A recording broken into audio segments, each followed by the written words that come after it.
In today's video, I'm going to teach you how to add Affirm to Shopify. Adding Affirm as an alternative payment method can make your checkout more flexible, build trust with shoppers, and often improve conversion by letting customers split their purchases over time. Before we start, there are two quick checks that will save you time. First, confirm your Shopify store location is set to the United States or Canada. If your store is located outside the US, don't follow the steps in this video. Use the region-specific instructions provided by Affirm instead. Second, if you're on an older version of the Shopify Payments app, review Affirm's guidance on upgrading to the latest version so everything connects smoothly. Let's add the app. Open the Shopify App Store and find the Affirm Payments app. Click Add App to bring it into your store. Shopify will show a permissions screen. Go ahead and click Install App to accept those permissions and continue. After the installation completes, you'll be asked to select your country or region. Choose either the US or Canada. That selection will redirect you to the Affirm Merchant Sign-In window. Log in using your registered merchant credentials. If you manage multiple stores and each has its own Affirm account, make sure you use a unique email login for each shop to keep your connections clean and accurate.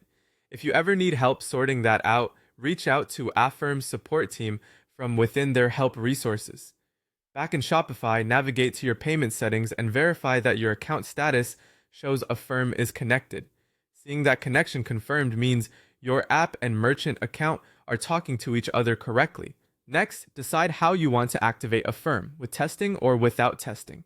If you'd like to validate the integration first, keep Enable Test Mode checked and click Activate Affirm. This allows you to run test transactions without charging real cards or creating live loans.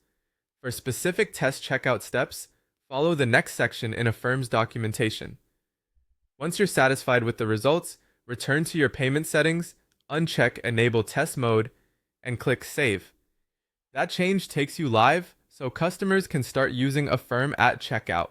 If you're confident and ready to go live immediately, you can activate without testing and skip the sandbox step. As a final tip, double-check that your store's region selection matches your business location, and keep the Affirm Payments app up to date to benefit from improvements. If anything doesn't look right, review your payment settings for the connection status and contact Shopify or Affirm support for quick assistance. That's it. You've successfully added Affirm to Shopify and set yourself up to offer flexible payments at checkout.